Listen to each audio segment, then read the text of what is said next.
Hello and welcome to the Baer Workshop. My name is Pat Baer and I'm here to build a model kit. I'm also here to hang out with all of you, and I'm going to start things off by throwing the Bear Cave, the Lego, the site, the tier 2 blue emote in chat. If you are currently a subscriber, you can reply with those emotes. If you are not yet a subscriber, you can say hi, you can use other people's emotes, and if you feel like being a lurker, well, you can just go ahead and lurk and you don't have to say anything at all. Hello, Lashbrook, happy to have you here. It's a Monday.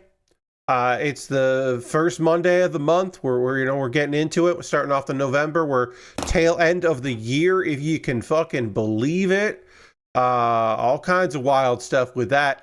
And yeah, we got some stuff to look forward to. I just made some purchases. I made one purchase of a model kit to build soon, and come to me in the mail this week, and then also. I will be making more purchases in the middle of the month. So, starting things off right. Thinking about it. Obviously, as mentioned, I already have my Lego set for the end of the year. Exciting things to come. I got a code for a video game that we're going to look at tomorrow. That's right. I didn't buy Jackbox Party Pack 11.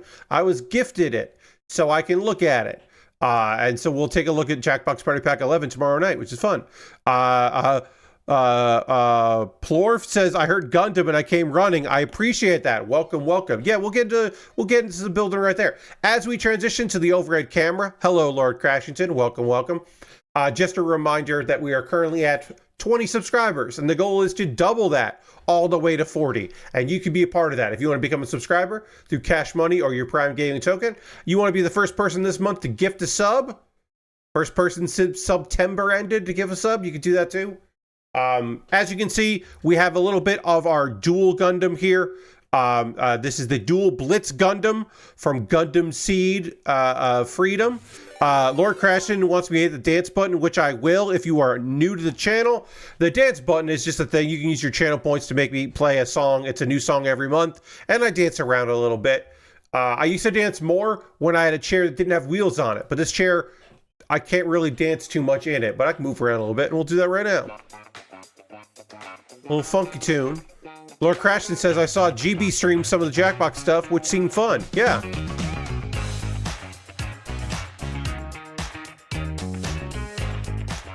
I have not checked out anything for it. I just got the code today and downloaded the game. So tomorrow I will do some investigating about the games. We probably won't play all of them. Well, usually, here's the thing with Jackbox. I'm not saying this is the case with this Jackbox, right? I don't know. I do not know the details. Generally, there's one game that is best played if you are with a bunch of people in a room and not on playing it through Twitch. Thank you for the follow. Appreciate that. Often, that's just my opinion on that. Because, if you can't, some of these are games that you want to talk through, right? And so that, to me, it doesn't really work that well when only one person can talk.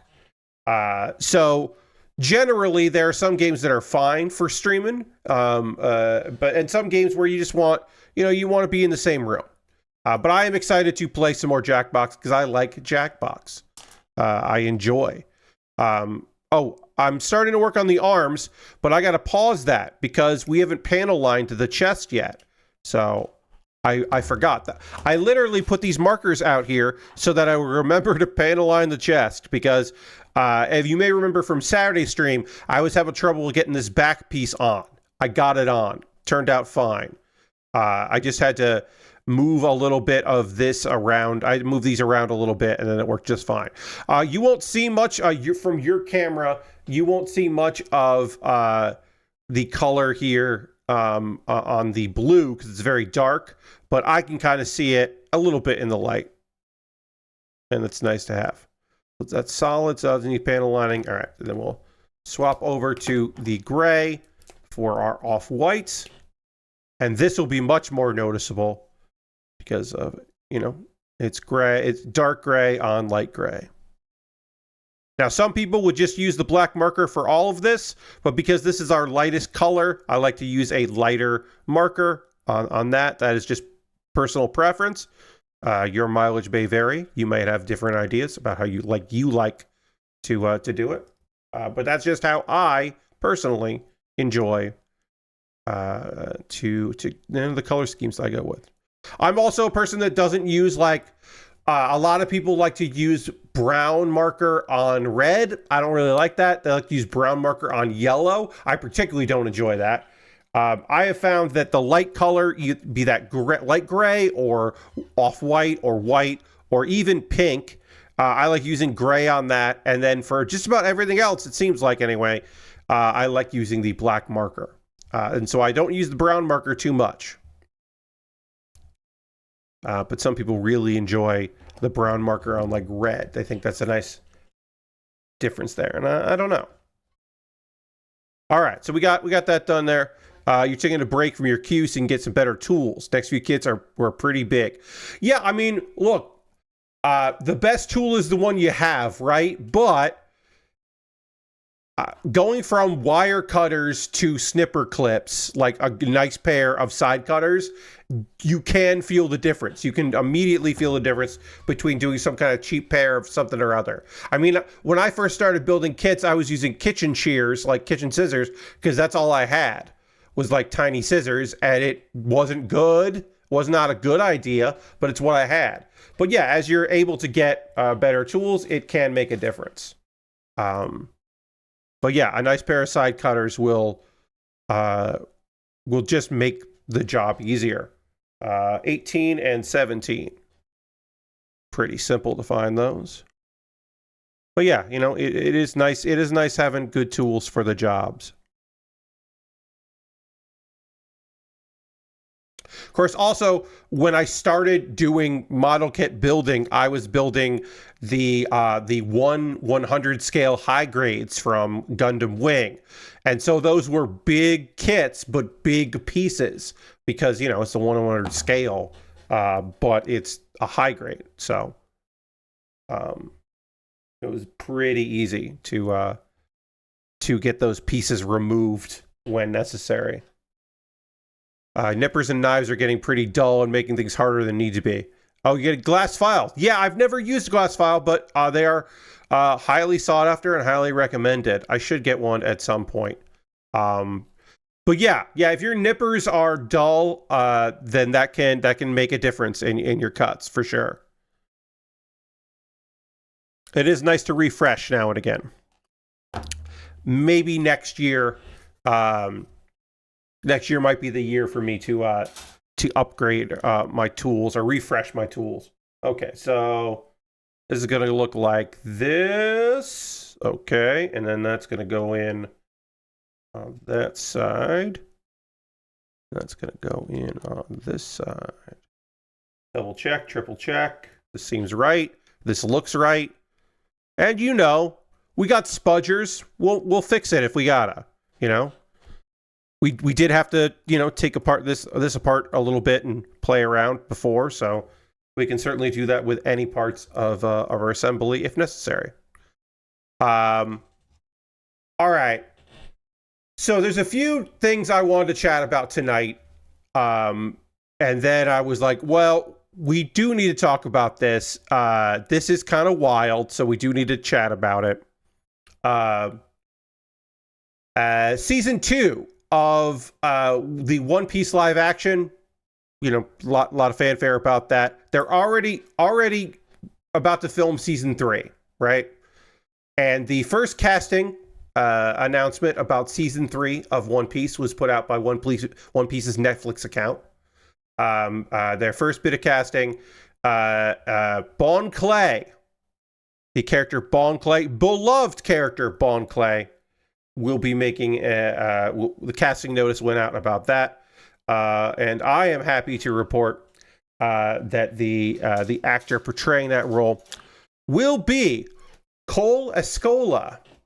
Now, that name might not mean anything to you. You might not be aware of the phenomenal actor and comedian Cole Escola.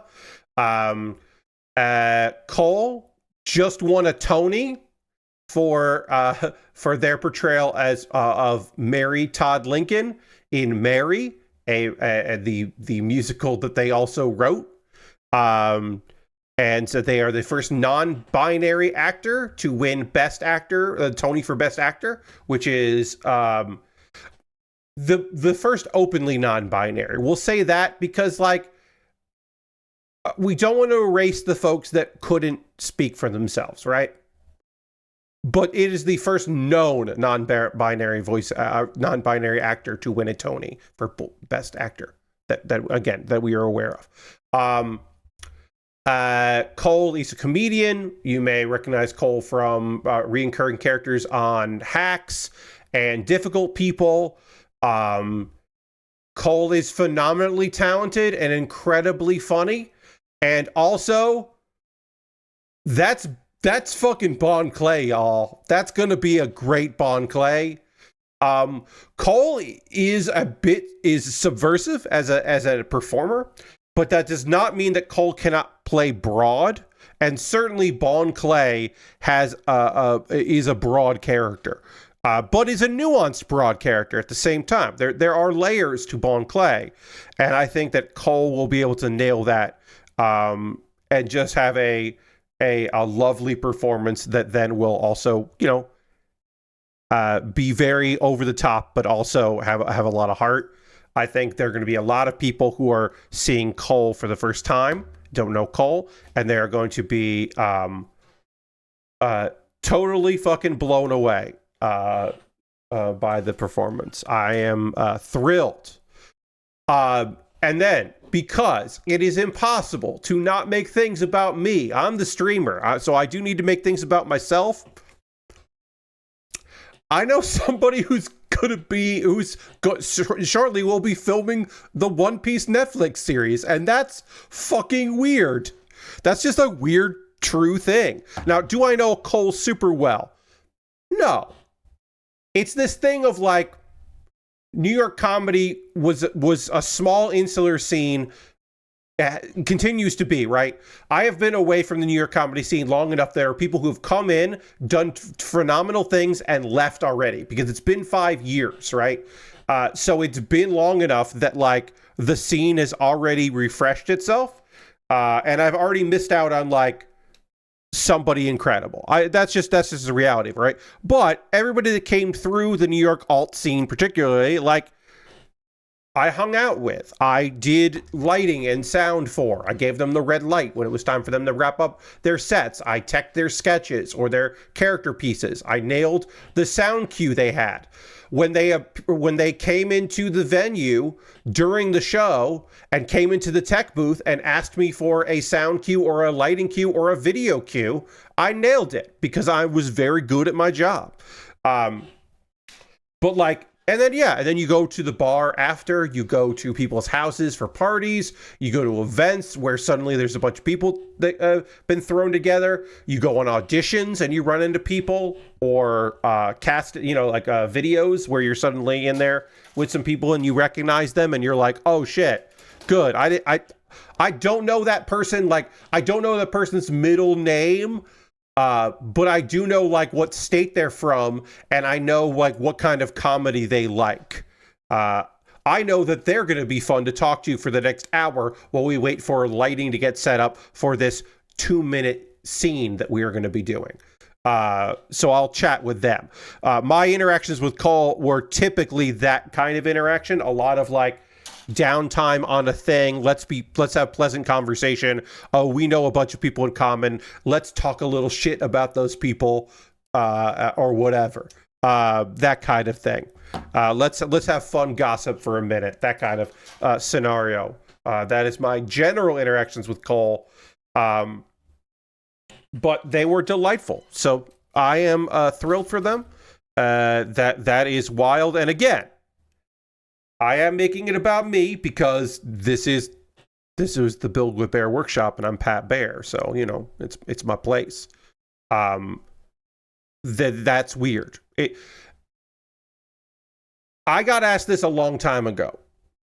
When does it stop being weird? When people you knew showed up on things? And I would say eventually it is less weird when people show up, like when every commercial break on a popular thing has somebody that you recognize in it.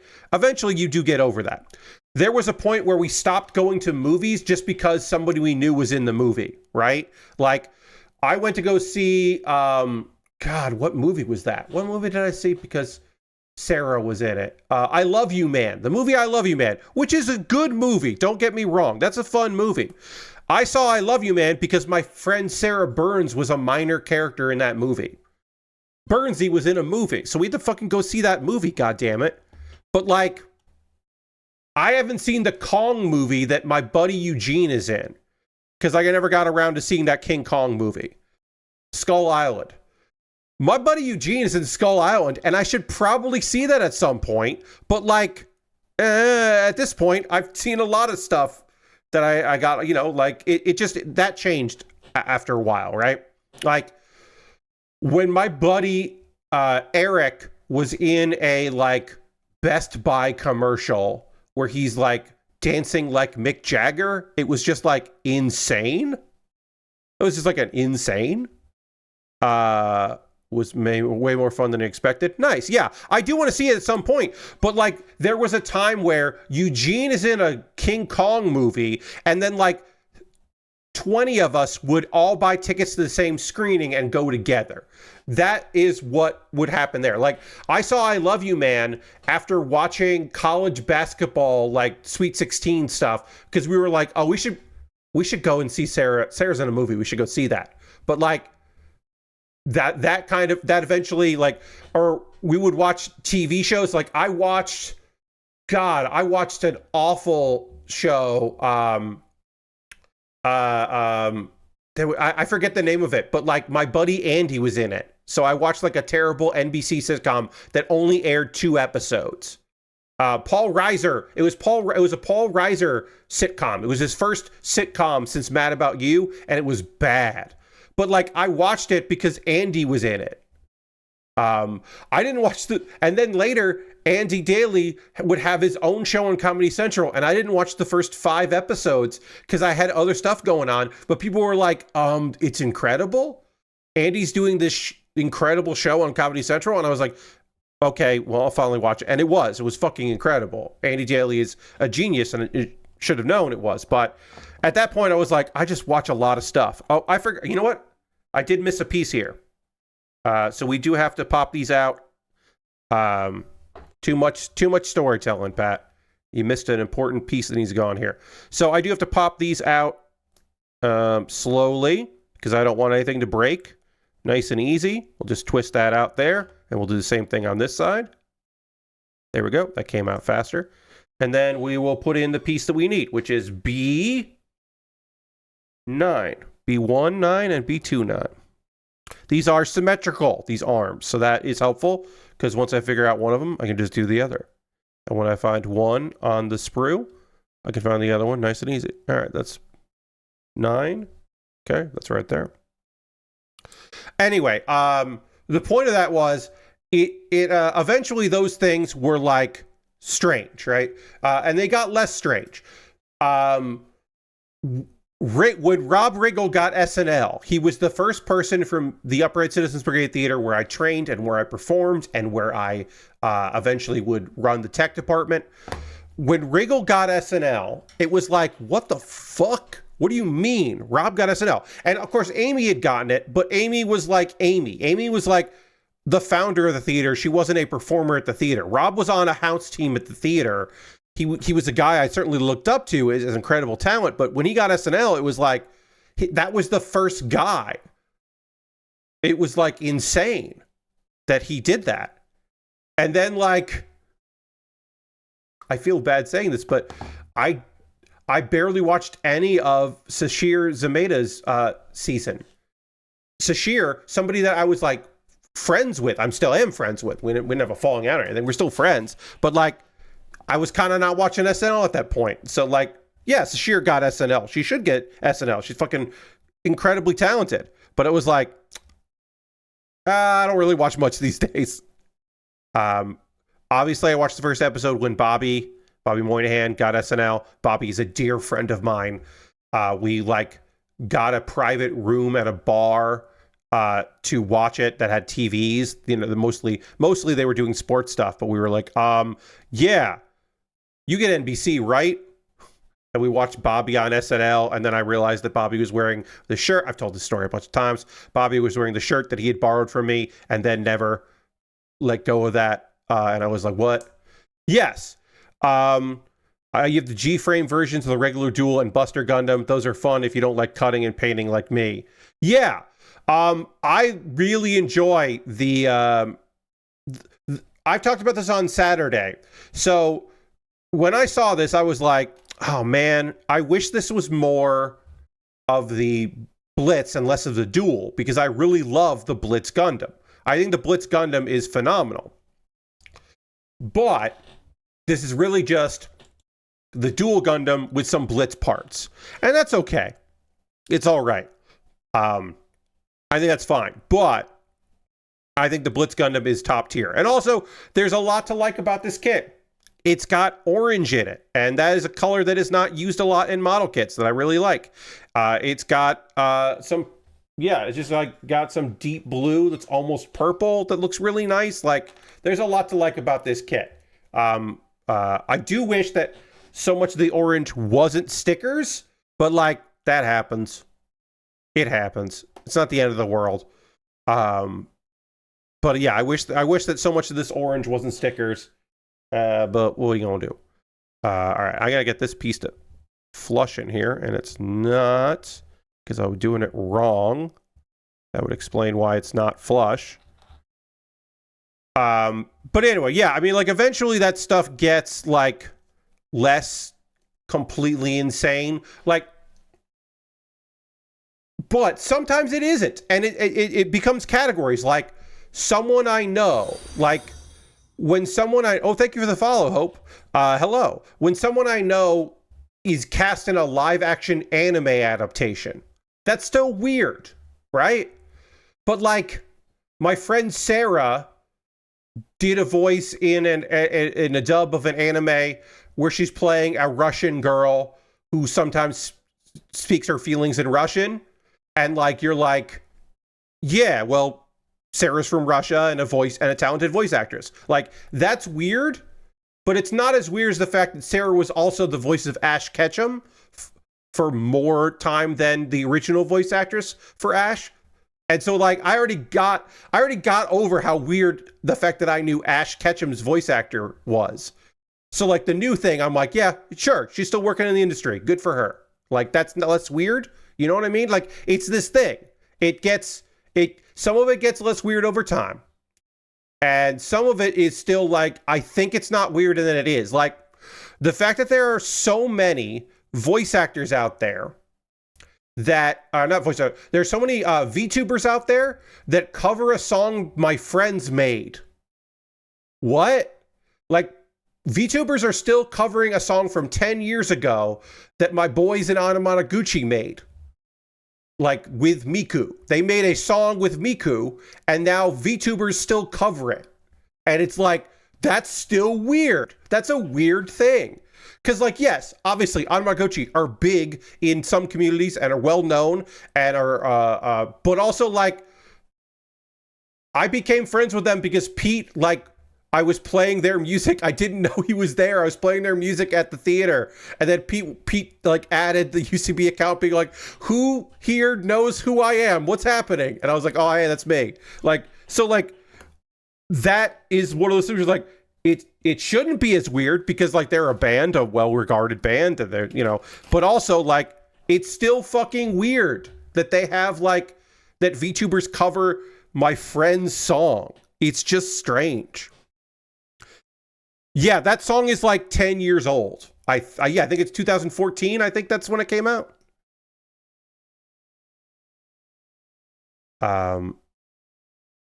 You don't have any proper models from Seed. Got Robot Spirits, Gin and Bucky with the weapon set.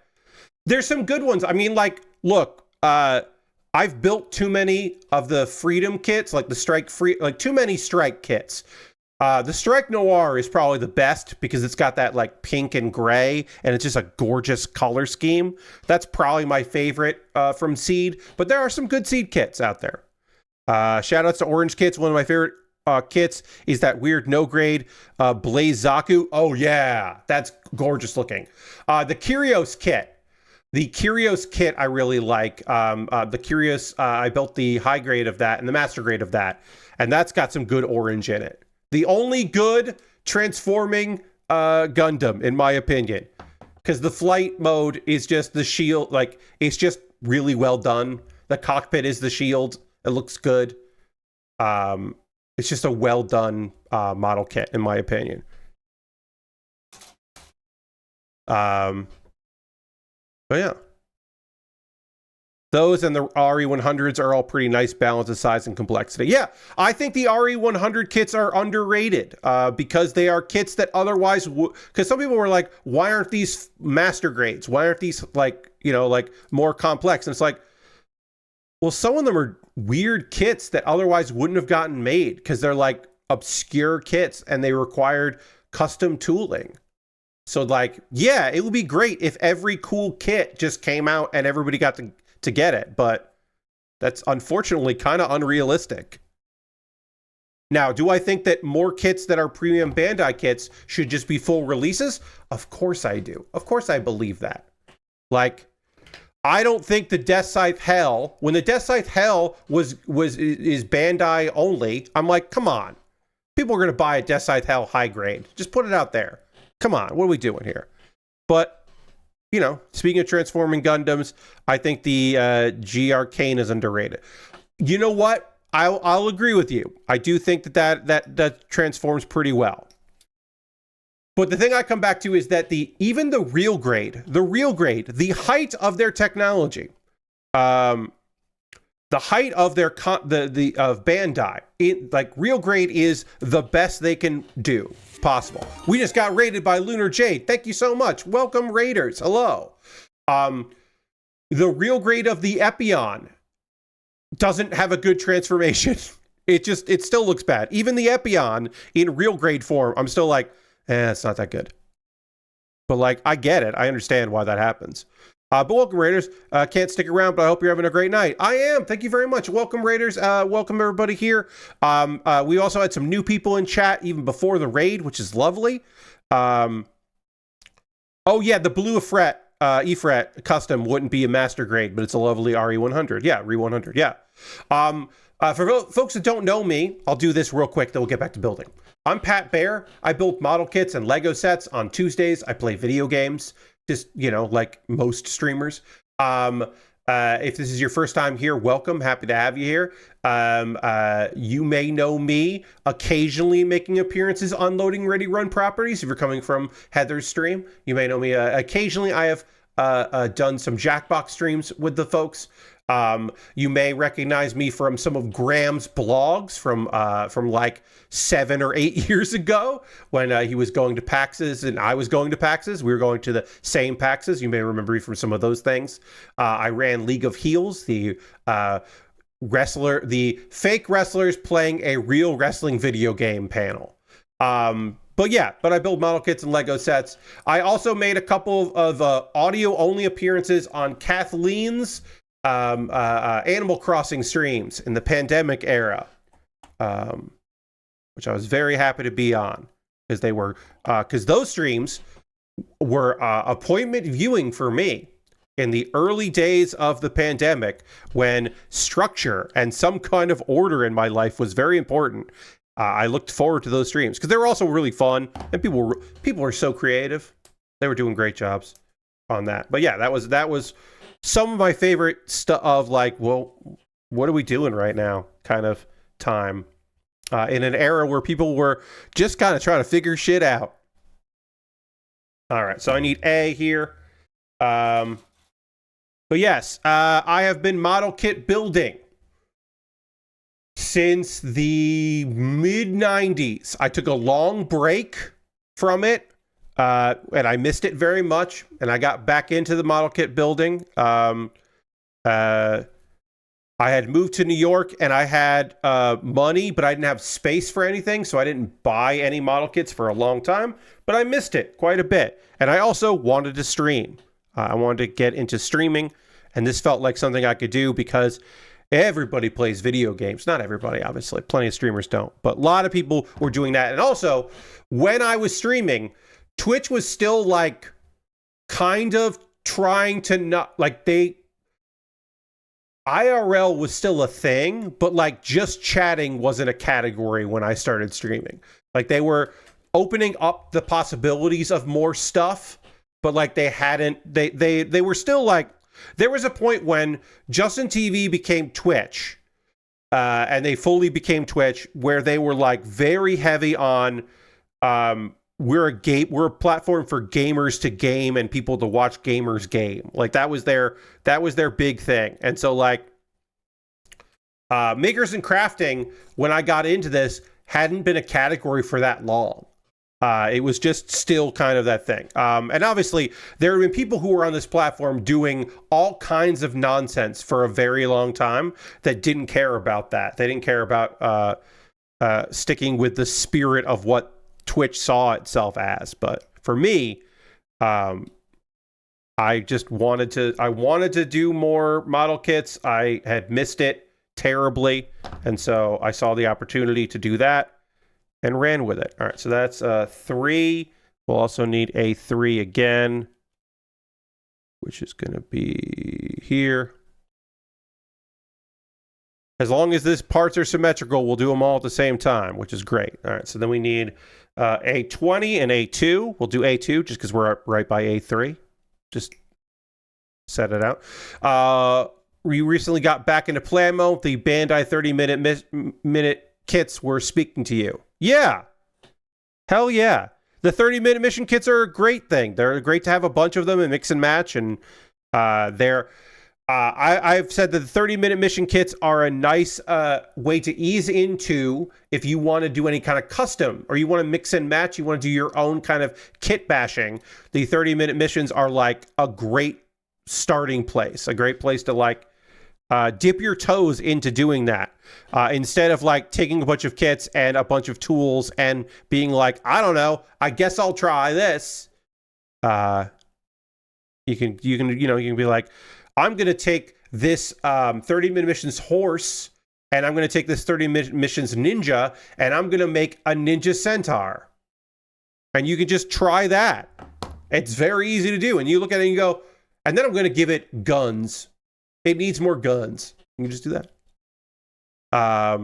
Those are weird times of like, hey, you don't want to go to Ustream or something, or like livestream.com. Yeah. I mean, there were alternatives. Like I said, Justin TV was that. I remember talking, this is years ago. I was talking to a friend who worked for Twitch. She has not worked there in a very long time. And I was talking about the transition from Justin to Twitch. And she goes, oh yeah. Yeah, I didn't work for Justin. I don't even think about that. And I was like, yeah, well, I'm old. And so I do think about those things. I think about all of those services, about like trying to watch New Japan, like paying money to watch a stream of New Japan wrestling and being like, and having it like not fucking work at all and being a nightmare.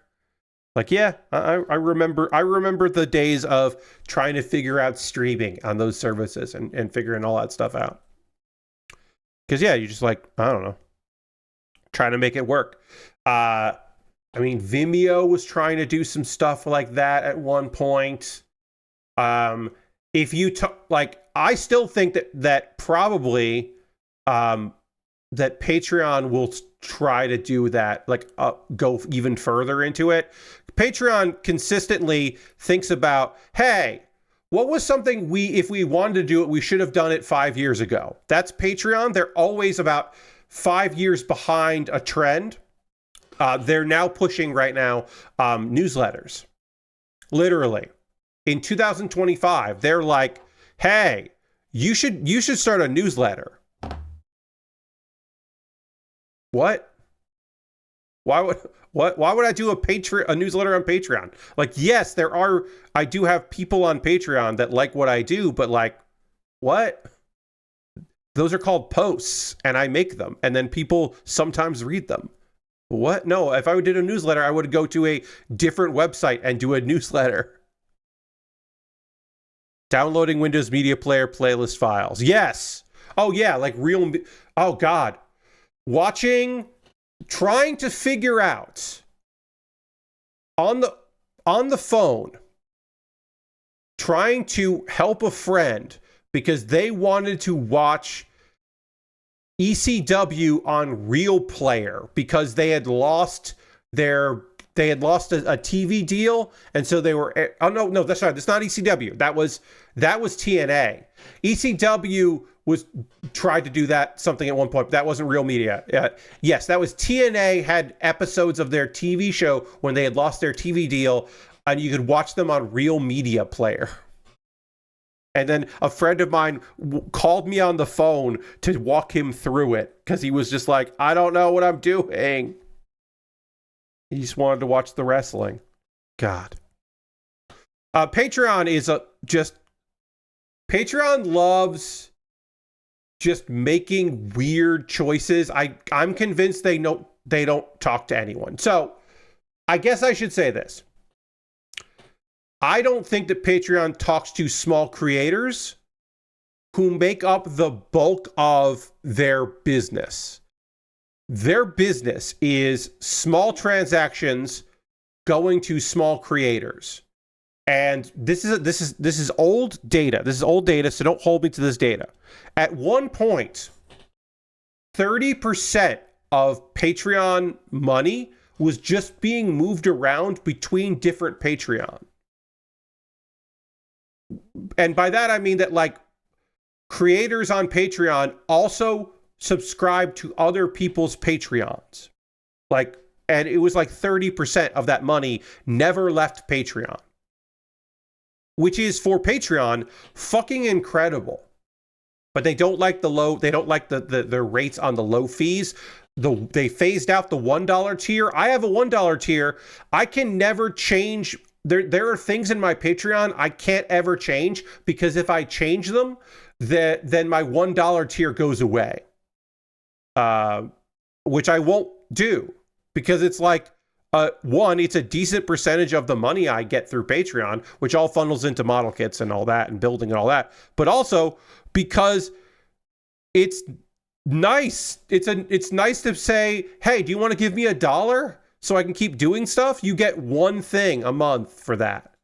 But if you want to just give me $1 and enough people give me $1, it adds up. And then I can build a model. I can buy a model kit a month, just from that. I get about, right now I'm buying 2 to 3 model kits a month from Patreon, which is great.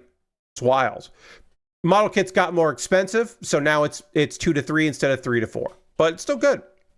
Every platform seems to feel like they're not constantly adding new features, then they're failing. And the wild thing is that the CEO, we don't talk about this, and we don't talk about the shitty Jack enough, because there was like the Twitch Jack, or the Twitter Jack, and then he became like the Blue Sky Jack. We don't talk about the Jack from Patreon enough when we talk about dumbasses named Jack who are in charge of things. You know him better. He is more well known than being the CEO of Patreon. He's one half of Pompaloose. He's the guy in Pompaloose. The cover band, the chill cover band that are, yes, he's Crypto Jack now. Yes, that's right. The band that like has a successful Patreon. That's right. He's not just the CEO of Patreon. He's also one of the biggest success stories of Patreon.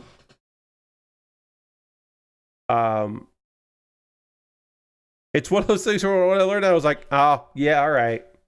That makes a lot of sense. But anyway, Patreon makes a lot of dumb decisions. Like they were like premieres and live streams. They want people to, they don't want to embed videos.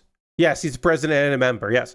They still, to this day, after a certain point, they're like, I mean, you could embed in YouTube, but you could also just upload this video. As if I would want to upload a video again to Patreon after I've already uploaded it to YouTube. Why would I want to do that? Why? There's no guarantee that those videos would stay. Or it could be a Vimeo situation where if I get popular enough, they're going to ask me for a lot of money. And then If I get too popular, they're just going to delete my videos. Look, I don't know. I'm sure Patreon's video player is so much better. Yeah, I'm sure. Because they have so many people that are dedicated to making it great. I bet it works great. I have no idea. I've never uploaded I think I uploaded like 1 or 2 of my Q&A videos, because my Q&A videos are unlisted on YouTube, so they don't need to do numbers. But it became a hassle to make it and upload that, and then like there's a playlist of them, and then people can find that if they want to find it. It's like, that's just easier. It's just easier for them to be embeds. Like, what are we doing here? Yeah, but the idea that I would like do that, it's just like, that's just because they want people to stay on Patreon, right? Like they want you to go to Patreon because you're supporting a person. And while you're there, they want you to look around and find other things. That was the idea of like what everyone thought that Kickstarter was going to be.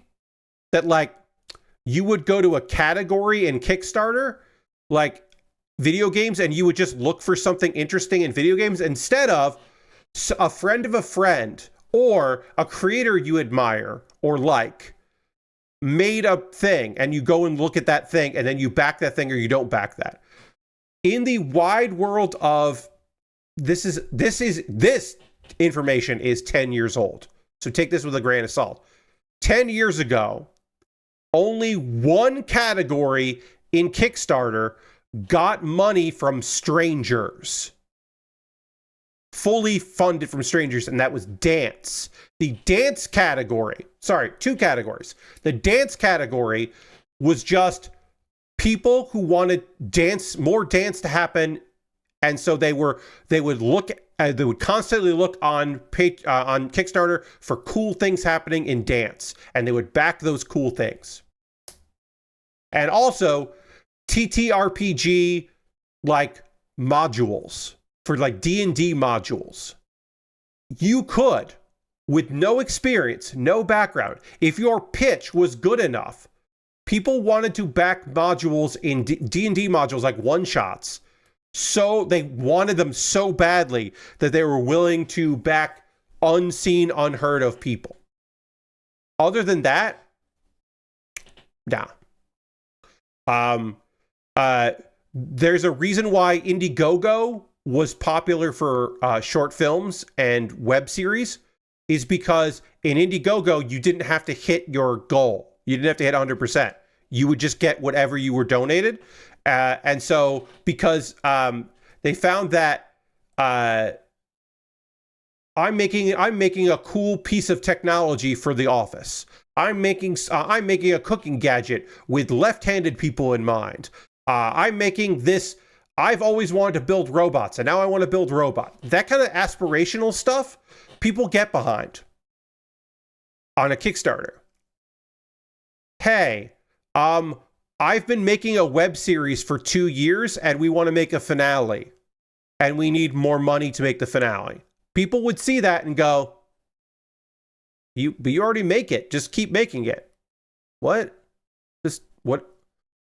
You need $8,000 to make a 20-minute video? No. What?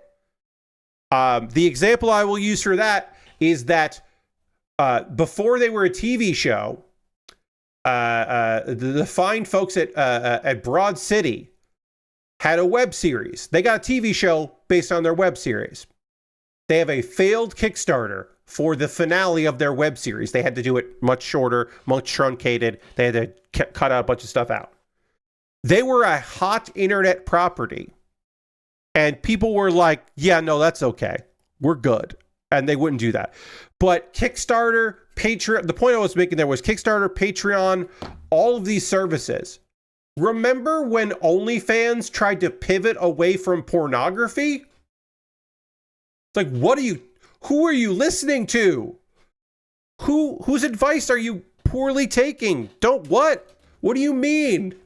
What are you doing? All of these companies just, I think, listen to the wrong people. right? And I've filled out things for Patreon. I have filled out questionnaires for Patreon, for people that have Patreon. And that's it's not a pure indication of what they're thinking of and what they're planning to do, but it's usually a good little window. And the big questions that I answered about Patreon were all to do with AI. And they really just wanted to know if I, as a creator, wanted to use AI tools that they created themselves on Patreon, to which I, of course, did not want. I do not want. I am not telling you that Patreon is going to be doing a lot of AI bullshit tools. I'm not telling you that. I am only telling you that they got to the point where they are wondering if that's something that me as a creator would want. And again, I cannot tell you that they are definitely doing that or they're not doing that. They have not implemented it yet, is all I can tell you. But I made it very clear in my questionnaire that I wanted to do nothing to do with it. And in fact, if I found out that someone that I was backing on Patreon was doing AI, using AI tools, I would be less inclined to want to support them, which is true. I remember when Indiegogo offered the Kickstarter style of campaign that I'm sure never became widely used. Yeah. No, it turns out people are on Indiegogo because they were like, well, if I get 50%, I can still do the thing. They're always looking to expand their audience into new markets, which makes for some wild swings. Yes. So when OnlyFans started to pitch people really good terms to get people like musicians and chefs and comedians to do it, I know a few comedians that did non-sexual OnlyFans, right? And I don't think there's anything wrong with that. Honestly, OnlyFans live stream software interface is really good. Their live stream stuff is like well done because it had to be. Because OnlyFans, when it started, was trying to peel people off of cam sites. So it had to have good live streaming. So if you want to do like 1 to 1,000 conversations and have them be like know that the tech is going to be good, know that like the servers are going to be running and that and the interface is easy to use, like, yeah, OnlyFans is good for that. And the idea that like they were like trying to get people from outside of that industry to come in was like interesting. But when they were like, we're pivoting, it was like, don't. You won't survive a pivot. Your brand is synonymous with pornography, even if not everyone who is on there is doing pornographic things. And a lot of people, that there are many successful people on OnlyFans that are doing non-pornographic material, either being tease material or they're doing just whatever weird shit they're doing that does not have anything to do with pornography, or they're like comedians who haven't been canceled but act like they've been canceled, and so they're like, I'm on OnlyFans because Patreon doesn't want my money. They didn't have a successful Patreon. That kind of thing. Like, there are always going to be folks like that. Also, there are people that took the bank from OnlyFans to start something and then kept doing it.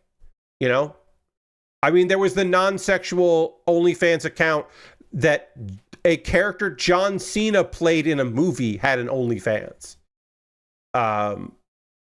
Sure, it was that was just a promotional material that I'm sure OnlyFans paid to be included in, because they had John Cena tweeting a link to an OnlyFans, and they must have been so fucking stoked about that. Yes, porn industry is often the leader in those technologies. Peer-to-peer webcam got better once cam sites started. They got way better because of that. They had to adapt and get better at that. I know there's a woman that was in Harry Potter movies who does an OnlyFans for long hair for people that are into that. I mean, there are attractive professional wrestlers of all genders that have OnlyFans that are tease content. They're just basically, not even boudoir photos. They are literally just like pinup style stuff.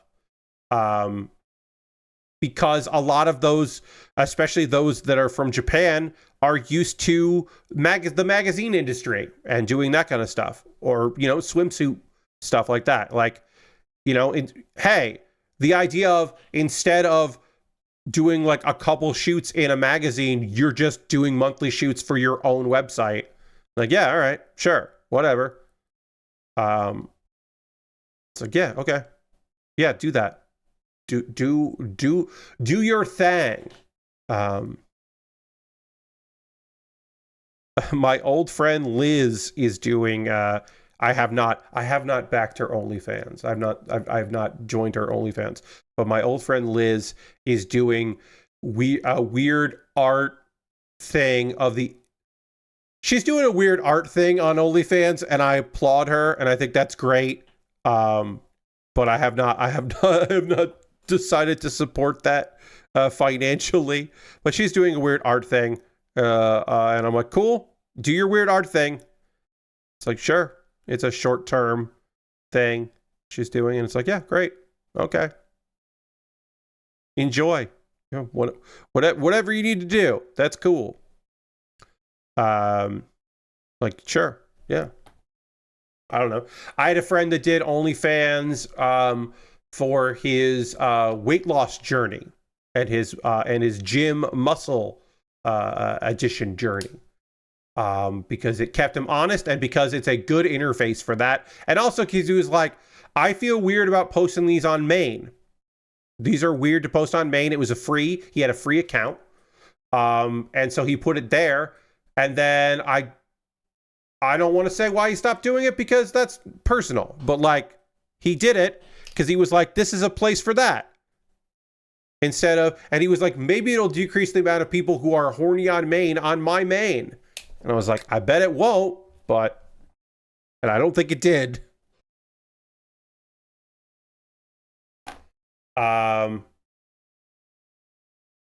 Last news story that we'll talk about before we take our pause for the calls. Let's talk about ways you can support the channel and all that shenanigans and all that.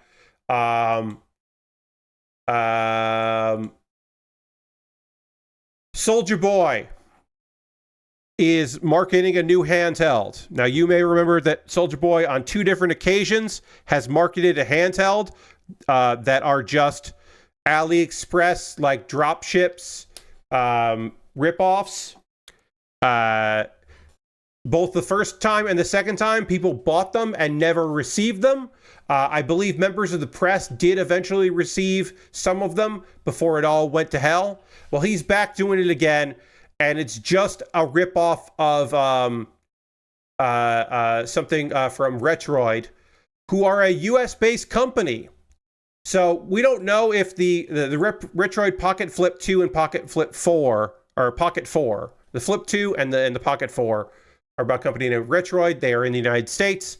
It is very clear that these are just stolen photos, and that he has one that he bought. Now, is it an actual Retroid that he bought, or did the company that was making the Retroids, or one of the factories, start making their own copies, which does happen. AliExpress will have those, and it often is found out that the people making it for a company overseas just start making their own copies and then selling those. And that's, you know, obviously bullshit. But yeah, basically they're just like the Soulja game, and the people that make it are just like, yeah, what the fuck? Why is he charging double for this? And also, we have nothing to do with this. I don't know about this. This is not any kind of official licensing deal. He does not have permission to rebrand our products and sell them as his own. The Retroid Pocket Flip 2 is patented in the US by ourselves. So that's a new wrinkle in the Soulja Boy is just stealing shit and working with companies that steal shit. At least you could say. Allegedly, he's just doing that. But this is the new wrinkle, in which case this is not him just doing some other... He's not buying up handhelds from AliExpress and then throwing a sticker on it and saying that it's his, and maybe paying for new boxes, maybe. From a company that like is also fly by night. This is a company that exists and is out there, and again, also skirts the law in various ways. Of course, all these companies do, but maybe they're going to be litigious. I don't know. Anyway, I did want to bring that up because it's more goddamn Soulja Boy doing some fucking dumb bullshit. And I'll say this. Don't. It's not, the joke is, look, there is something very funny about owning a bad console that Soulja Boy, the Soulja game, that is very funny. You're right. But many people who thought it was funny to buy them previously, his previous attempt 6 years ago, never got their fucking console. So it's not that funny. It's not funny enough to throw your money away. Buy some model kits. Buy some other stuff. Buy the one that Giant Bomb was talking about. I don't remember which one was. I'm going to look up the name right now. You don't have to write it in chat because I'm going to look it up. They were talking about one that they really liked that was like a dual screen and seemed pretty great. The AYN on Thor. The AYN Thor, or the On Thor. That one is pretty cool looking. You should get that. Also, don't get the one that that Palmer Lucky has. Don't get that one, because that's a bad call. Don't get the Palmer Lucky one. Chromatic or something like that. I forget the name, but don't get that one either, because you don't want to. Don't buy a gaming system for a guy that's fucking selling a fucking arms dealer. You know, like, you don't need that. You don't need that in your life. Also, shout out if you came here because my friend Rara retweeted or reskeeted one of my Go Live posts. If you came here because of Rara, shout outs. You're a real one. Rara is good people. Vectroid. Good ass people.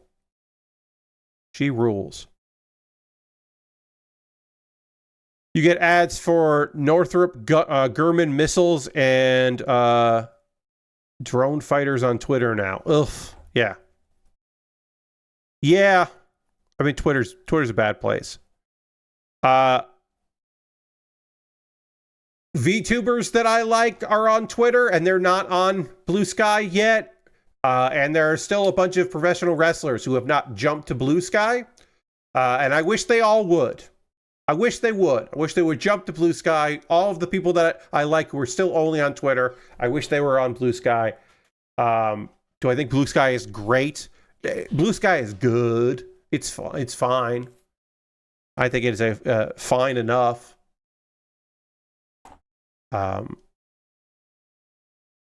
I think Blue Sky hates that it became a place for people. I think Blue Sky wanted to become the new Twitter, but not the place that people who were sick of Twitter went, if that makes any sense. Like, I think the people that run Blue Sky hate the community that has built themselves around Blue Sky, that chose Blue Sky as the place they were going to go to. I think they hate them. Me included. I think they hate me. Which also makes it more fun to be there. Just a little bit more fun. Most of the Japanese art Gunpla accounts I follow aren't on Blue Sky at all. Yeah, Japan as a country has been slow to adopt Blue Sky, which is fine. It's fair, I should say. Not fine, it's fair. But I wish they would. I wish more would come over. It'd be nice if they did. You know, it's great to have. It would be great to have them. But can't make them. There are a few. Tokyo Joshi Pro Wrestling has a Blue Sky account, and they post in English, and that's nice. And so some some wrestlers have started to come over, which is good. But yeah, you'll know that that Twitter is dead in the water and done when HoloLive moves to Blue Sky. They haven't yet, but when they do, that'll be one of the big signs that Twitter is done. When they start seeing the yields of their engagement, because there are obviously it's a small thing, but it's a big small thing of people who are only on Twitter right now because the VTubers they like are only on Twitter. Like, that's because there's a whole community of people that and around the hashtags and all that. But like, if they moved, that moves the needle a bit. Would be nice to see more sports teams show up on Blue Sky. Yes. Yeah.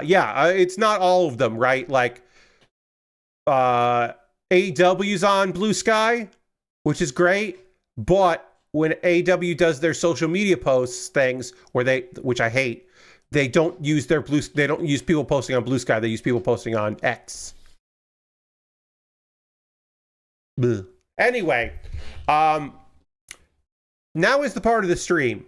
For those that are new here, hello and welcome. Happy you're here. I'm going to take a couple moments to stop talking about model kits and video games and Twitter and talk to you about ways that you can support the channel that you're currently watching. Everything I'm about to tell you for the next 5 minutes, let's say 5 minutes. Everything I'm about to tell you is optional. You are under no obligation to do any of these things. But if you would like to, that would be rad. You being here is the most important thing. But if you feel like spending a little bit of money, I'm going to give you a bunch of ways to do that. First and foremost, if you are currently a subscriber to the Build with Baer Workshop, you can throw the Bear Cave, the Lego, the Scythe, the Tier 2 blue emote in chat. Being a subscriber is the easiest way to support what I do here through Cash Money. You're already here on Twitch, so you can subscribe, do that. You get some cool emotes. You don't see ads before the stream starts. You don't see ads during the stream. And you get to support me and get some cool emotes. And also, you're supporting a lovely artist. My friend Xandra made all of my emotes.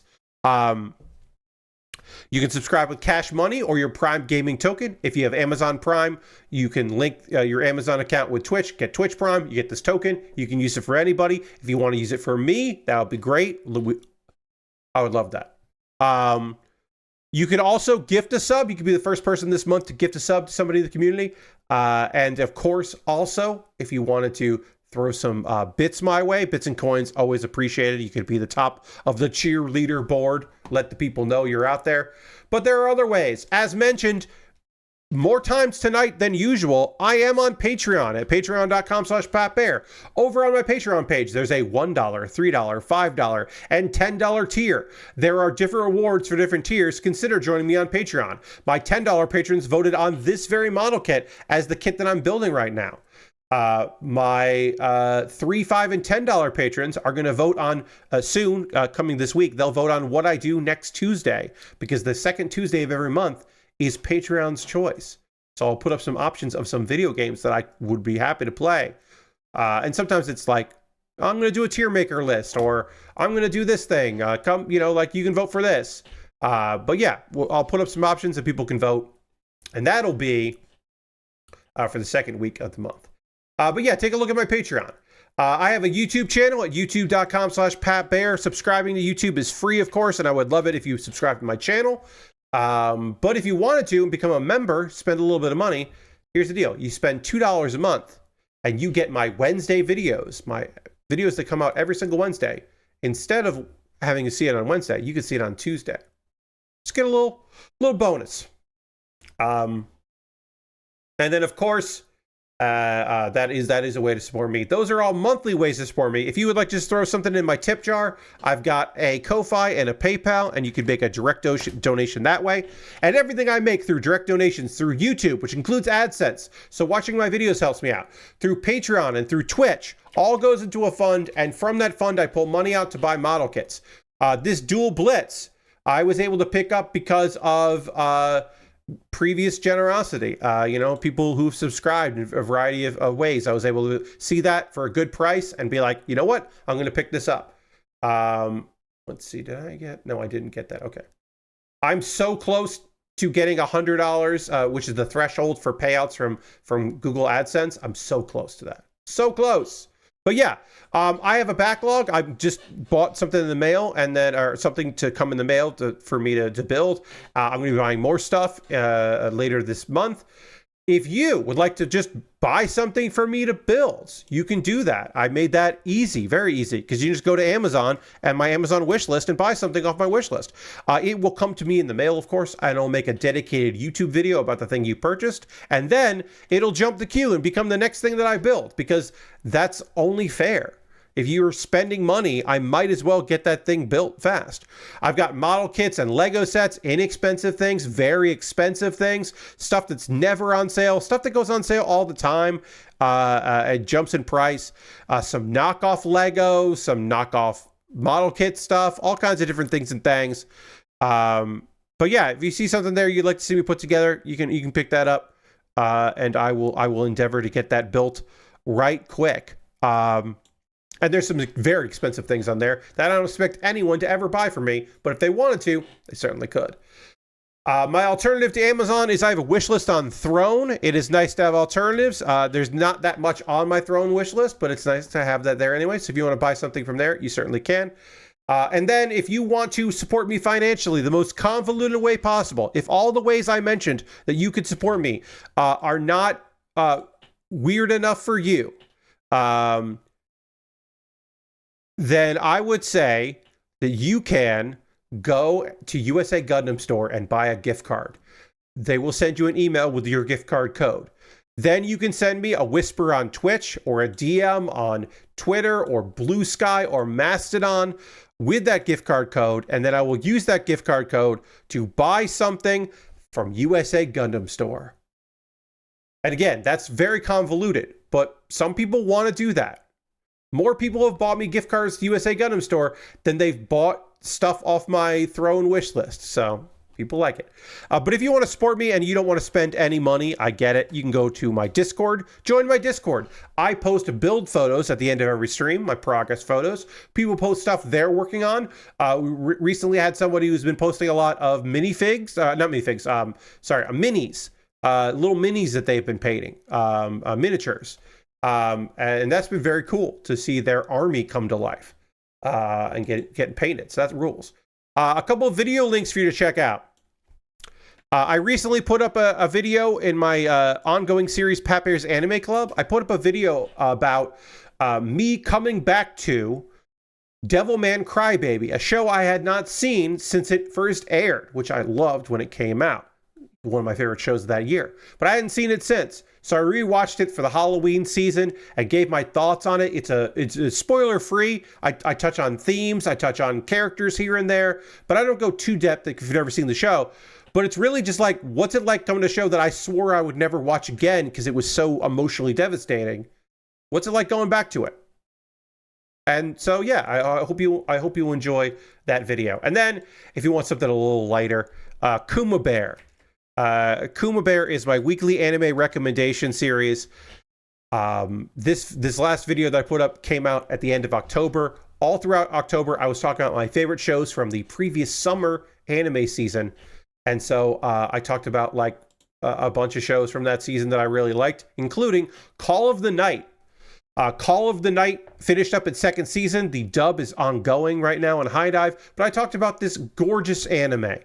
Unbelievably beautiful show that I think you should check out. That's funny and weird and riveting. And you know what? It's about vampires and it's also kind of not about vampires. It's pretty fucking great. And you should check out the 1 minute video I made about that show, which again just wrapped up its second season. One of the reasons this year to have High Dive for any length period of time. Unfortunately, right now, I don't have High Dive because they didn't have anything out this season that I wanted to watch. Anyway, enough talking about anime. I'm going to talk about some manga and then talk about anime. But I've been reading some manga and I'm going to talk about that because it's Manga Monday. Before I get into the manga that I want to chat with you about, I do need to drink some water, take a little water here. We have to transition back to the overhead camera. And we're going to do that right now.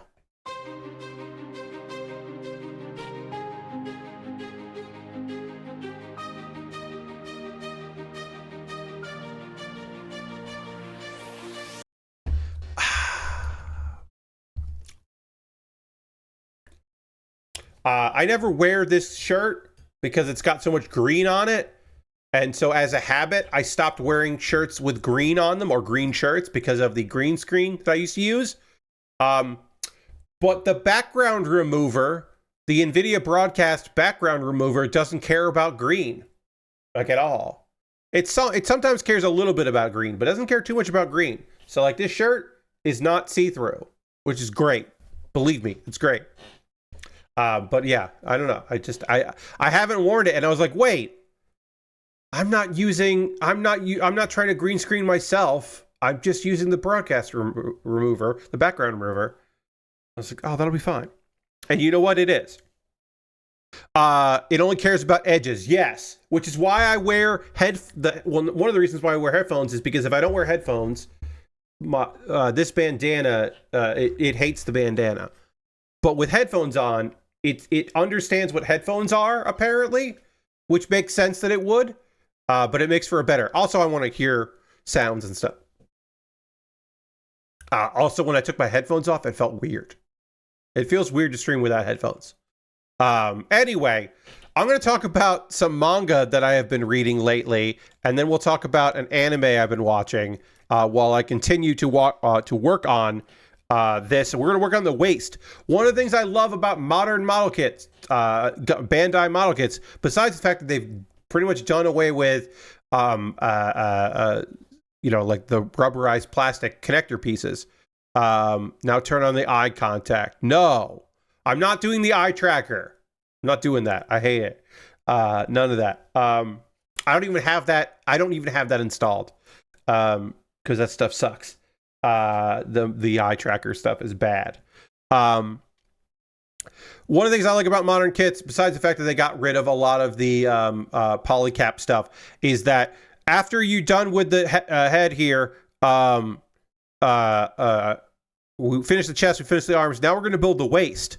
Often you build the legs and you build the waist last, and I always felt that was very strange. So we'll build the waist next. Yes, it superimposes over glasses. I hate the eye tracking stuff. That stuff. That eye stuff is bad. It's bad to look at. What's good to talk about, bad transition, Pat, you know better, is Cast-Off Magic Tool Researcher is actually an S-rank mage. So both of the manga that I'm going to tell you about, neither of these are isekais, which is surprising because I read a lot of manga about isekais. But both of them, well, no, that's not true. This one is a kicked series. The other one kind of feels like it was gonna be, but it wasn't. It was like the anti-kick. But the banished/kicked subgenre is very popular, and this is no exception. Our guy, it's that thing where, sorry, I need to find these pieces and I can't. A23, where are you? Oh, they're here. He was a magic tool researcher for the Empire, and he was doing great work there. The Sage Academy, his teacher's school, and then sometime after his teacher no longer works there, he's kicked out because they're like, part of it is that they don't understand how good he is at what he does. And so instead of acknowledging him as being talented, they just assume that he's doing easy bullshit work, which is what happens a lot in these series, where they just don't understand it because they have made preconceived notions of what talent is. And so therefore, this guy can't be talented. So therefore, he must be trying to scam us. Or anyone could do what he does. And two, he's made a lot of inventions, and they want full rights to those inventions. And they want to fire him before he quits. Which is like, well, if he makes great inventions, doesn't that mean he's talented? It's always the thing. But generally, it's just like somebody who's stupid thinks that he's bad at what he does, and so they kick him out, and they steal his research, and he's done.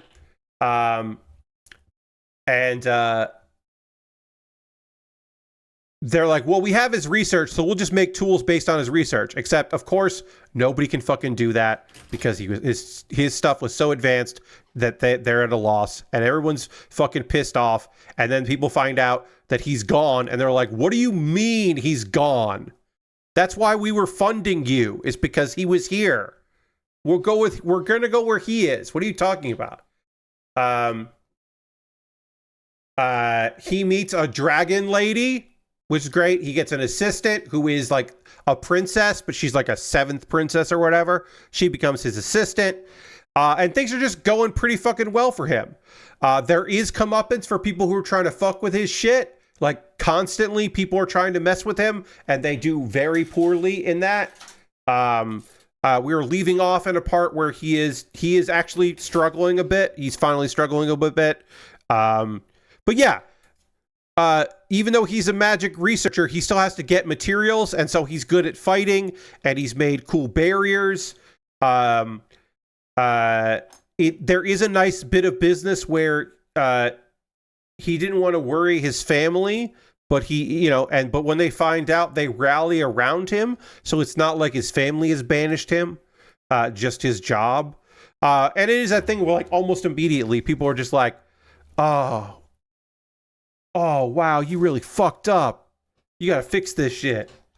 And yeah, there's conspiracies of stuff. It is a very easygoing manga if you're looking for something to check out. The cast-off magic tool researcher is actually an S-rank mage. It's fun. Sporting cast is lively. The dragon is a fun little minor character. It hasn't gotten harem-y, which is nice. Less so than the modern isekai subgenre.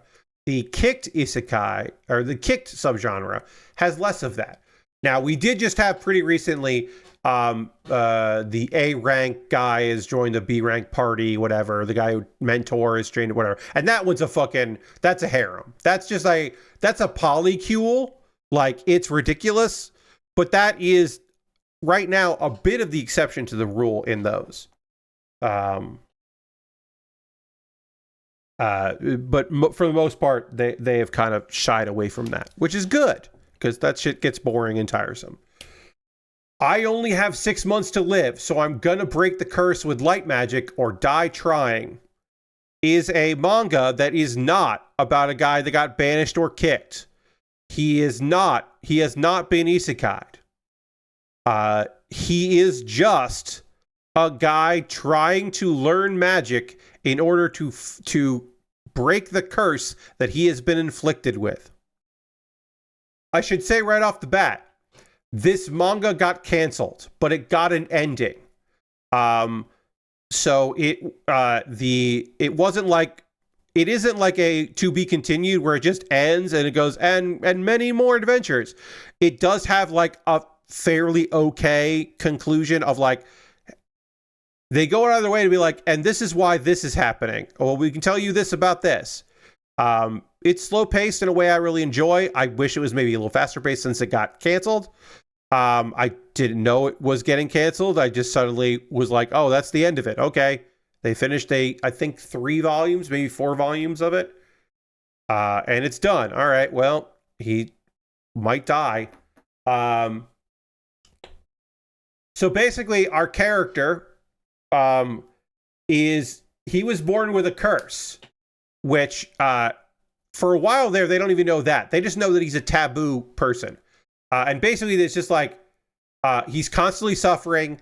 He's constantly in pain. His life is being eaten away by this curse, and eventually he's going to die.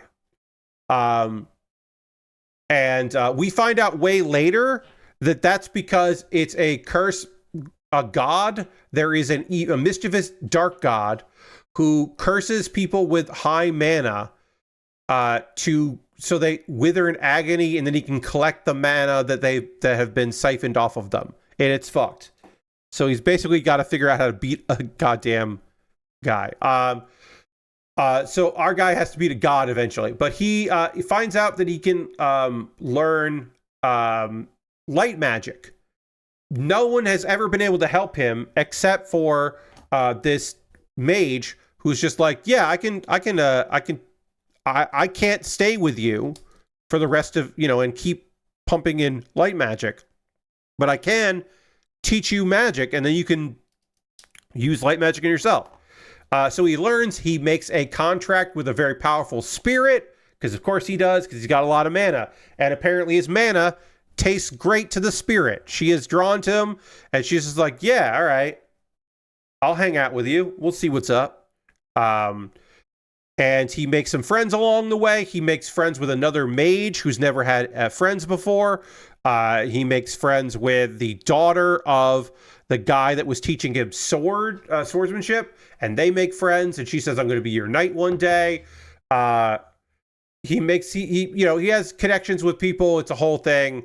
The guy that's teaching him magic leaves the Magic Association instead of becoming a great sage, because that's just like the head of the Magic Association fucking with him. There's a lot to like about it. It did end.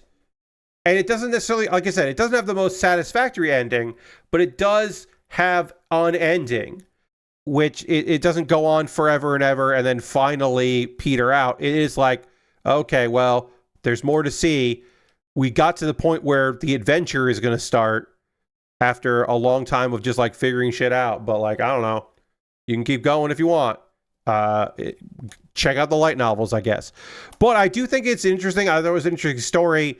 I am always curious about stories like this where it is not, where it isn't isekai, even though I like the subgenre, where it isn't a banished kicked, even though I like that subgenre as well. I like both of the subgenres. It's nice occasionally to read something that is different, that is not that. Because I contain multitudes, and I like a lot of different kinds of stories. So I have been, I did like that one. I do recommend it. If you were looking to pick up another book. Again, you do have to just know that it's over. So, it's not a long-running series. Some people really like long-running mangas. I find myself these days dropping manga when, like, it just fucking keeps fucking going. It's just like, we're still doing this.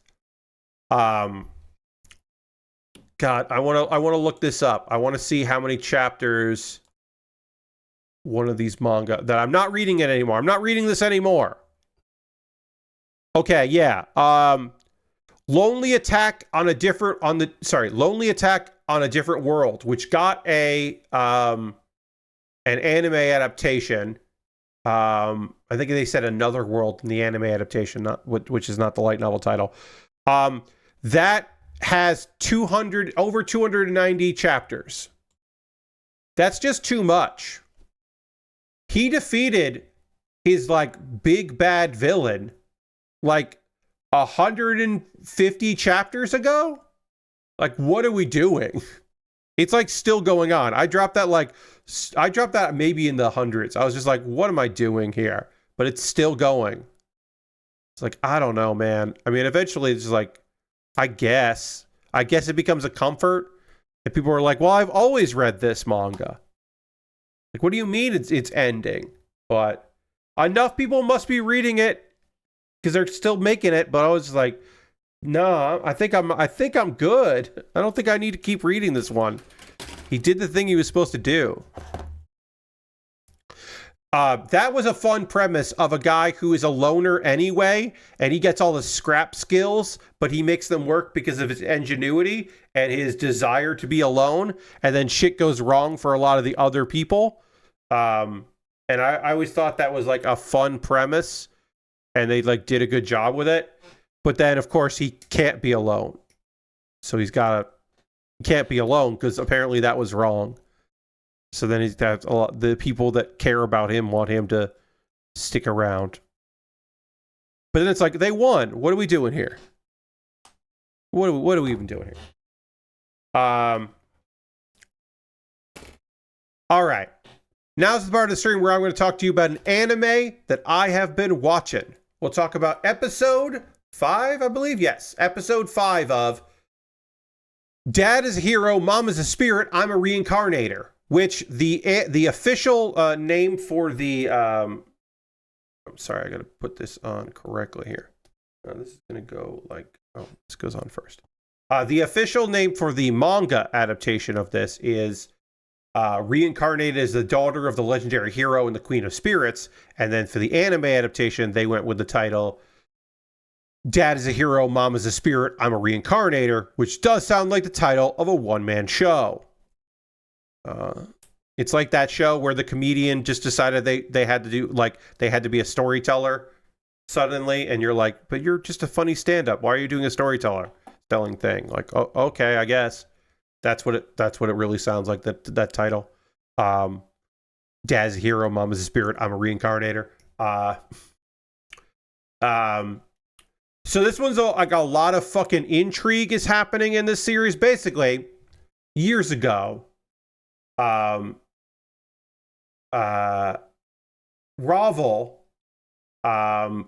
was a dude who was like, hey, I'm just like a hero and I defeated the big bad evil, but I'm hurt. And then the spirit that he had made a contract with, the Queen of Spirits, was like, come hang out here and recuperate in the realm of spirits. And he goes there and they fall in love and they have a kid named Ellen. And Ellen is our main character. She has been reincarnated, so she has her Japan knowledge, her modern knowledge, and she's also part human and part spirit. So she's eventually really just a spirit that has a connection to humans. But also there's a lot of intrigue. Like, Ravel's brother was married, and that woman was like a princess, and she got disavowed. And then because she got disavowed, the king stepped down, and then so her brother became king, and he is a schemer, Ravissel. And then because they had a kid, Ravel's brother went to just get married in the last episode, but the goddess of marriage is pissed off and because they aren't really in love. So there's a whole thing going on there where it's very clear that she does love him, but she also is in lust with Ellen's father. And so she's got to figure that shit out. But also the king realized that happened, and he's like, hey, I will say that this marriage isn't cool. If you don't want that to happen, then you need to have your daughter come meet my sons, because the king really wants Ellen to marry one of his sons, because that will keep Ravel the hero in the kingdom, because he could at any time just bounce the spirit realm. What the fuck does he care? He already did it once. He's already saved the world. What does he care? And of course the king wants him around, so he's trying to like make connection. Also, we find out in this episode why all of this is happening. Why is the royal family, they can't see spirits, they can't commune with spirits. They can't make connections with spirits. Something happened, and we don't know why, but we find out in this episode. We get a little bit of a lore dump, which is a good bit of lore that is brought to our attention.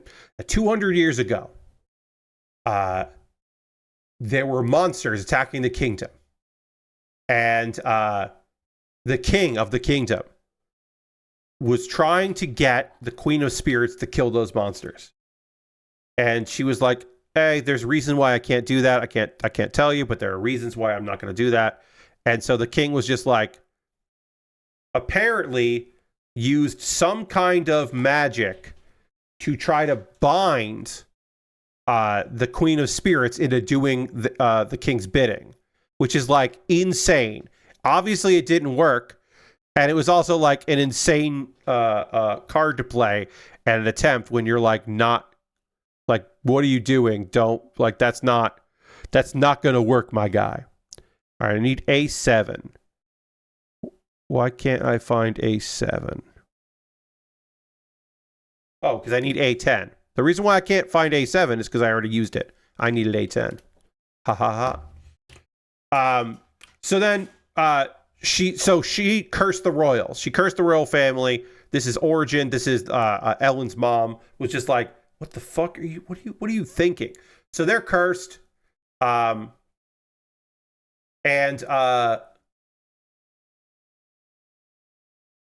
Ellen is just like, So the current king is trying to like break the curse. He thinks that if Ellen, who's half human, ends up with one of his sons, that'll break the curse and that'll be fine. And so Ellen gets fucking pissed off because this dude is trying to break the curse and he doesn't even know why the curse is there. And his family committed a sin and he's not even trying to fix that shit. So she's mad about that. And you know what? She's right. She's right to be mad. Ellen goes and meets with the girl that, or the woman that is marrying her uncle and is having problems. And she goes and scares the shit out of her. It's a great scene. She's just like, look, your actions have caused, I have to go meet with the crown prince of this country. And my dad is fucking pissed off and he might leave again just because you're horny for him while you're trying to marry his brother. And just so you know, to make my dad happy, the king might have you assassinated, which he probably wouldn't have. But it is very funny that this like half spirit is just like, you fucked up so bad, you might die. And so she faints. And then her uncle's just like, good job. Thanks for that. She needed to hear that from someone.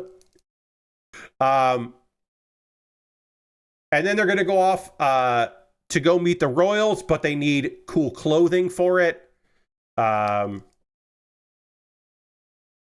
then in a move that is this fucking bit, this end bit of this episode. So again, we got a lot of backstory. We're understanding some stuff. Again, a lot of political intrigue in this particular series. All of that.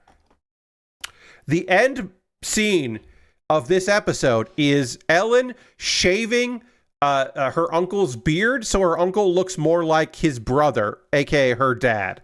Because, again, his mistress, now his wife, has the hots for... And again, he is the hero of the kingdom, so like it makes a lot of sense.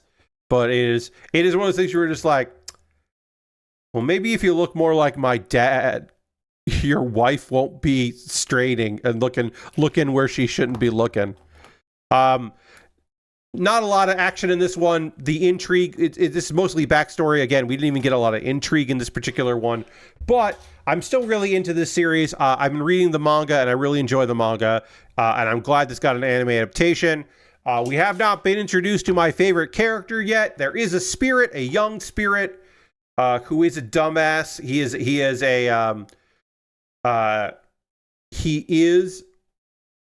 a hot dumbass.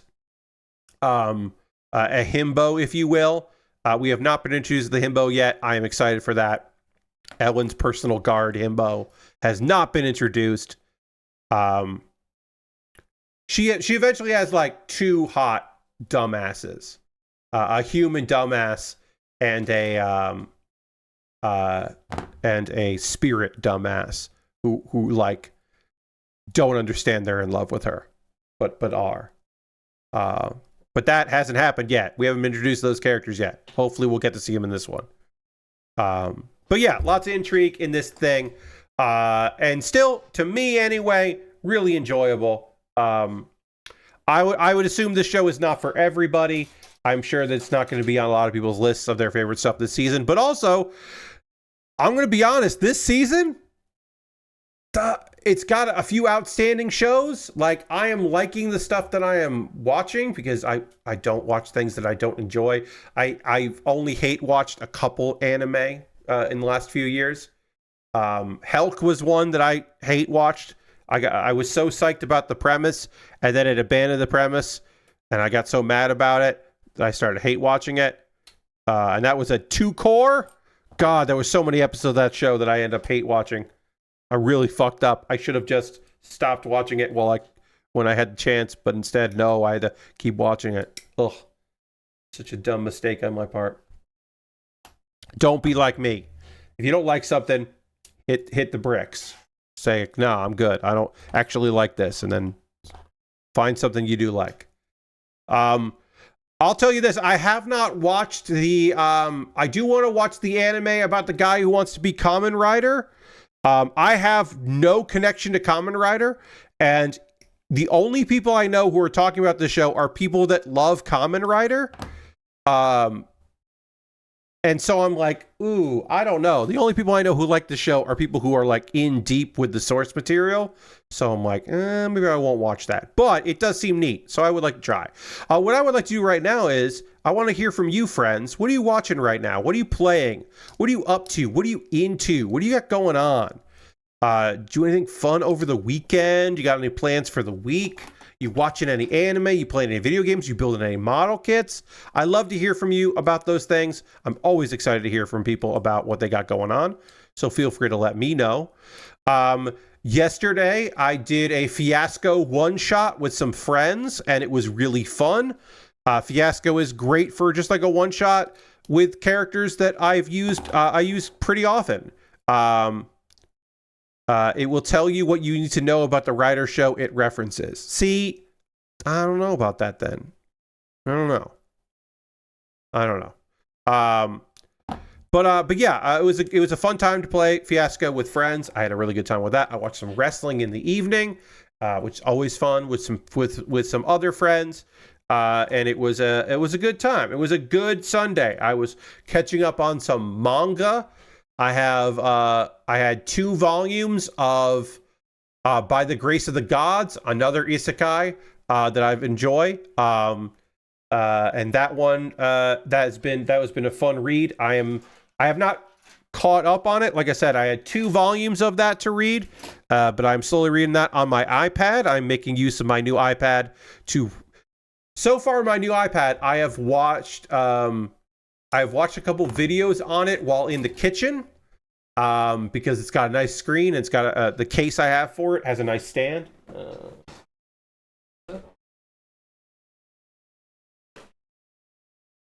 I tried to reach over there. I have a nice stand for my iPad here that I can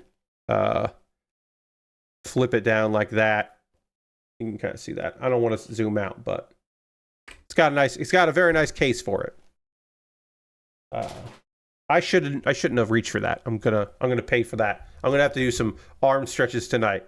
I definitely stretched my arm in a weird way in order to get that.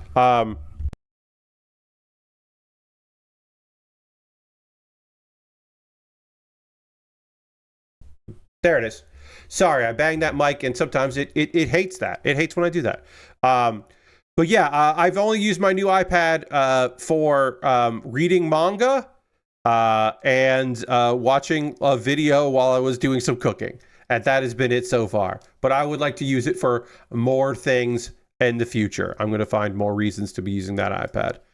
I want to get I got to get a pen. I got to get an iPencil or whatever.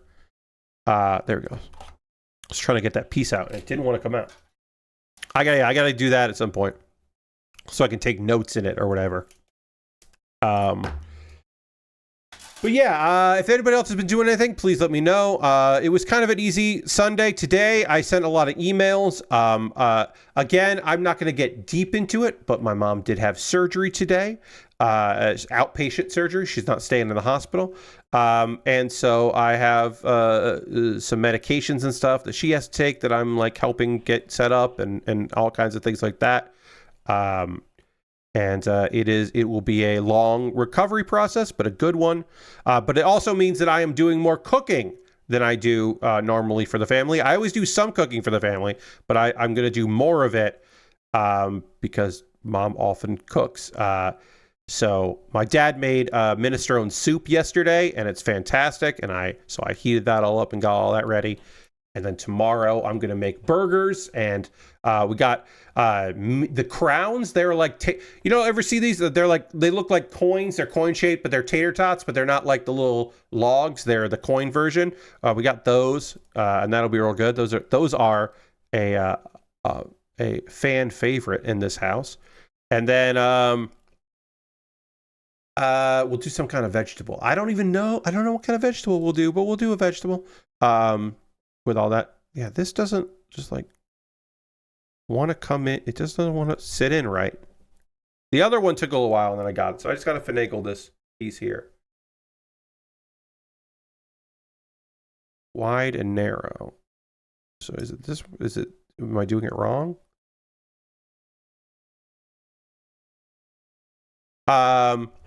Lord Crashton says, I watched the Amazing Spider-Man movies because I've never really done so before, and they're definitely movies. I was surprised to see that Gwen Stacy's death scene is right at the end of the second movie, and how gnarly it is, though it's maybe not as gnarly as what happens to Harry Osborn. Yeah, I remember that being pretty gnarly. Yeah, it's been a while since I saw those movies, but yes, I remember those being pretty crazy. All right, let's do this part here. We're gonna do the connections here, our hips basically. And Lashbrook says a group watch thing I do. Watch Tremors on Halloween, and I went and watched the second one on my own. Love those movies. Shame they don't really seem to be streaming anywhere, as I want to see how 3 holds up. I've also watched a bunch of Clone Wars, and I'm really close to the big end of season 5 event. Nice. All the Tremors movies are fun in their own way. I don't want to say any of them are great, but they're all good times. I never watched the TV series. Basically, the gun-loving couple from the first movie eventually have their own series called Tremors, if you can believe it. And I never saw that, but I believe that was on Sci-Fi. But yeah, you'd think that all those movies would be readily available. Lower Crash says, I'm always tempted to get the big box set for Tremors, but I don't really want anything past the second. Yeah. I think I remember liking the third movie, but I might be wrong, and I might be thinking of the second movie. Because sometimes that happens. You know what I'm going to say? I haven't been talking too much about this kit, other than when it's been annoying me, which it hasn't really that much, so that means I haven't talked about it much. This kit's coming together fucking fast. We are almost done with the legs here. Obviously, we haven't panel lined them, but like we're booking through this kit. And we do have some panel lining to do. But we're moving on this kit. It's coming together nice and smooth, which I love. Don't get me wrong. I'm fucking stoked about. But yeah, on Thursday when we pick this kit back up, all we'll have left to do is the backpack, and then once we're done with the backpack, then we have to like build all the extra armor, the assault shroud, which, you know, so we got to build the weapons and the shroud, which is what a lot of these parts are for.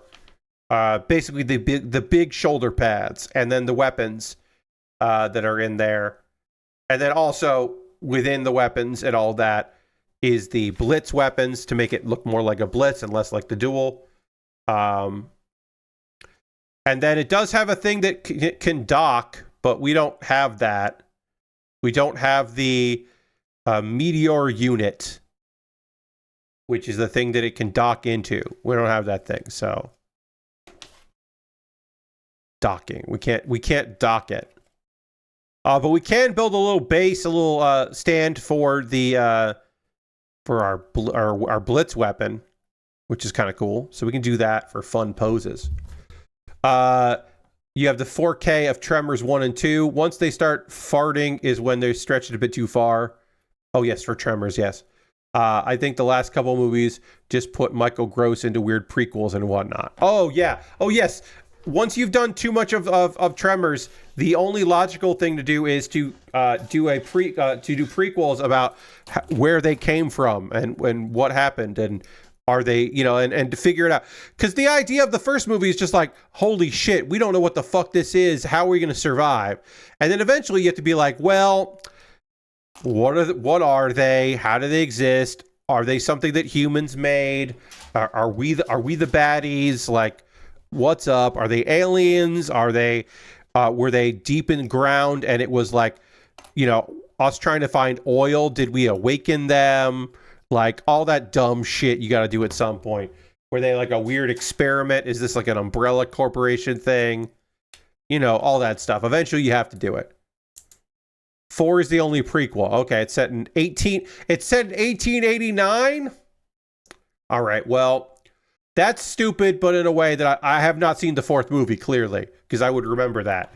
But that's pretty great in a dumb. That's great in a very stupid way. That's a very goofy decision to be like, well, we're gonna set the fourth movie's a prequel and it's set in the 1800s. Yes, of course you have to use a canon. Yes, of course.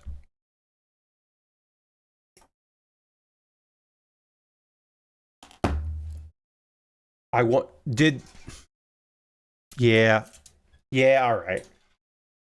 If they tied it to like Native American lore, that's something. Maybe, I don't know. I don't know if that's a good or a bad thing, but that could be what they were doing. All right, did I get all of A? Sprue A is done, everybody. We finished Sprue A. It's kicked. We kicked Sprue A's ass. And we're almost done with the feet. And then I'm gonna have to panel line this stuff on Thursday. We'll get the feet connected here, and we can panel line it. Why are you being weird?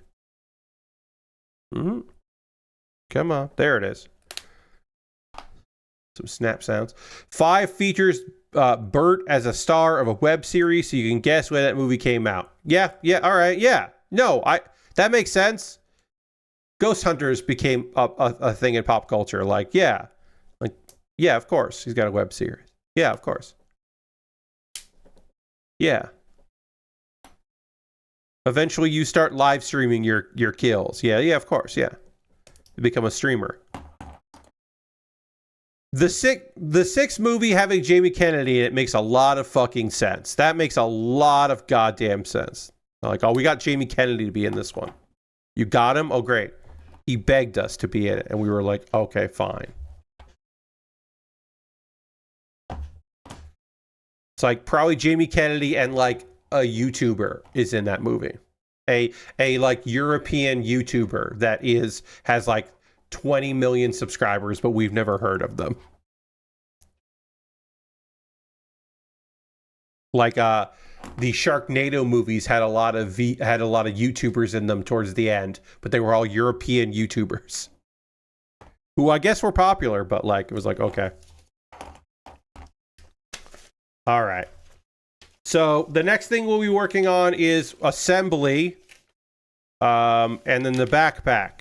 I am not going to put the legs on because I haven't panel lined this yet, and I don't want to put them on and then forget I didn't panel line the legs. So we'll do it like this so that I remember to panel line them, because if these were done, they'd be attached, and since they're not done, can't attach them. And then also there's the side pieces that have to go on as well.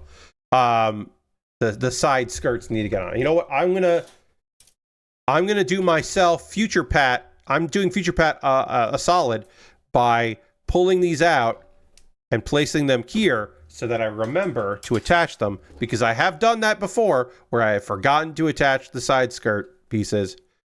So there you go. Jamie Kennedy was Bert's son. Thank you, Lord Crashington. It's good to know. All right. Hey, that's going to do it for tonight's stream. I want to thank you all so much for joining me. I hope you had a good time. This is a great Monday stream. I had a lot of fun with this one. We are going to raid. That is how we end every stream around here. We're going to go find someone doing cool shit on the internet and go hang out with them, because we had a raid tonight. Sorry. Let's see. We had a raid tonight, which rules, and so we want to share the love with other people. I'm going to go see who is doing stuff on a Monday and go hang out with them. Let's see who's doing some stuff. Well, it's only fair. Now, look, Mary Kish is streaming, and it's a Monday. It's a Merry Monday, and so we often raid Mary on a Monday. But my girl Rara, Vexroid, is streaming, doing some music stuff, playing some weird games on YouTube. And she did retweet me or reskeet me earlier, which is very kind of her. So we're going to pay it forward by going and hang out with Rara. Also, I am a mod and should, I don't know how many mods are with her tonight, so I should go hang out. But yeah, I hope you come along on this raid, because Rara rules. She's playing some of those weird free games that are on YouTube, and then also she's working on music. She got hit by the overdraft fuckers, with overdraft fees. So if you want to make a donation to anything she's doing, so she can keep making cool music, that would be great. She would appreciate that, and I would as well. But at the very least, it'll be fun. Come hang out with a fucking wild and weird VTuber who has a heart of gold. And I'll see you tomorrow for Jackbox Party Pack 11. It's the new Jackbox. We're going to play that at 9 p.m. Eastern. Please come and hang out for that. It'll be fun. Thanks so much for being here. I hope you have a great night. Good night, everybody. Goodbye, goodbye, goodbye, goodbye, goodbye, goodbye.